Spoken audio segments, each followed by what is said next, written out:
নমস্কাৰ আপোনালোক সকলোকে মোৰ ইউটিউব চেনেল আসাম এক্সাম কৰ্ণাৰলৈ স্বাগতম জনাইছোঁ।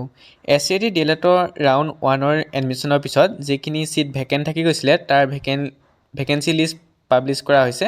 আপোনালোকে চাই ল'ব পাৰিব এতিয়া ক'ত কিমানটা চিট খালী আছে। ডায়েট বৰপেটা হাউলিত UR 2টা ছায়েন্সৰ, OBC 2টা, ST হিলছৰ 1টা, ST প্লেনৰ, SC PW এটাকৈ চিট খালী আছে আৰু আৰ্টছৰ ফালৰ পৰা UR 2টা, OBC 1টা, ST হিলছৰ 2টা, SC ST প্লেন আৰু PW EWCৰ কেণ্ডিডেট নাই। তেনেকৈ আপোনালোকে নৰ্মেল স্কুল চাব পাৰে। নৰ্মেল স্কুলত আপোনালোকৰ নায়েই। BTC চাবতো এটাকৈ খালী আছে চিট। তেনেকৈ বজালী টিচাৰ কলেজ এইবিলাক চাব পাৰে। আপোনালোকৰ যিখন Barpeta BT college, Barpeta BT কলেজত কেইটামান চিট সৰহকৈ খালী আছে বৰপেটা ডিষ্ট্ৰিক্টত। আপোনালোকৰ আৰ্টছৰ ক্ষেত্ৰত 10টামান চিট খালী আছে, UR ক্ষেত্ৰত 7টামান, OBC 2টা, ST হিলছৰ। তেনেকৈ প্ৰত্যেকটো ডিষ্ট্ৰিক্ট আপোনালোকে চাই ল'ব পাৰে। আপোনাৰ যিটো ডিষ্ট্ৰিক্ট হয় আৰু আপুনি যিটো ডিষ্ট্ৰিক্টত দিছিলে বা যিখন কলেজ চুজ কৰিছিলে সেই কলেজ যিখন চাই ল'ব চিট খালী আছেনে নাই। ডিমা হাছাওত আছে কেইটামান চিট খালী, তেনেকৈ গোৱালপাৰাতো 2টামান চিট খালী আছে, ধেমাজিতো আছে ছায়েন্সৰ আৰ্টছৰ।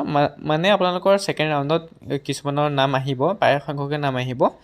মোৰ মতে ৰাউণ্ড 3লৈ হয়তো আপোনালোকৰ একেবাৰে অলম'ষ্ট ফুল হৈ যাব চিটখিনি, বাকী নাথাকিবগৈ চাগে। ক'ৰবাত হয়তো এটা দুটা থাকিব, কিন্তু আপোনাৰ ছেকেণ্ড ৰাউণ্ডতে সম্পূৰ্ণ হৈ যাব চিটখিনি, কাৰণ ৰাউণ্ড 1ত বহুতখিনি এডমিশ্যন লৈ ল'লে, সেইকাৰণে আপোনালোকৰ চিট ভেকেণ্ট লিষ্টত এইখিনি চিটে খালী থাকি গৈছে। তেনেকৈ মৰিগাঁও চাব পাৰে। আপোনালোকৰ কলেজ অফ এডুকেশ্যন মৰিগাঁৱত 15টা চিট। যদি আপুনি ৰাউণ্ড 2ত প্ৰাইভেটত এডমিশ্যন পায় তেতিয়া আপুনি চিটটো নেহেৰুৱাব, সেইটো আপুনি এডমিশ্যন লৈ ল'ব যদি পঢ়িবলৈ সঁচাকৈ মন আছে। কিন্তু আপুনি ৰাউণ্ড 2ত যদি প্ৰাইভেটত এডমিশ্যন নলয় চিট পোৱাৰ পিছতো, কিন্তু আপুনি চিট নাপাব আৰু। গতিকে সেইকাৰণে ছেকেণ্ড ৰাউণ্ডত যদি কেনেকৈ সৌভাগ্যক্ৰমে আপোনাৰ নামটো আহে প্ৰাইভেটতো, তেতিয়া আপুনি চিটটো ল'বই, এডমিশ্যন ল'বগৈ, নহ'লে আপুনি আৰু পঢ়িবলৈ নাপাব, কাৰণ ৰাউণ্ড 1তে অলম'ষ্ট ফিল আপ হৈ গ'ল। গতিকে ৰাউণ্ড 3ত আৰু চিট গভৰ্ণমেণ্টৰ চিট পোৱা আশা নাথাকিব। গতিকে যদি ৰাউণ্ড 2ত আপোনাৰ প্ৰাইভেটত নামটো আহে তেতিয়াহ'লেও আপুনি চিটটো লৈ ল'ব। ইতিমধ্যে কৈছোঁ কি ডকুমেণ্ট লাগিব, কিমান পইচা লাগিব, সকলো জনাই দিছোঁ আপোনালোকক। গতিকে আপোনালোকে ভেকেণ্ট লিষ্টখন চাই ল'ব পাৰে। ইয়াৰ পিছত আপোনালোকৰ 7 তাৰিখে যিহেতু আপোনালোকৰ ৰিজাল্ট দিব, ৰাউণ্ড 2 7 তাৰিখে ৰিজাল্ট দিওঁতে গম পাব আপোনাৰ নামটো আহিব নে নাহে।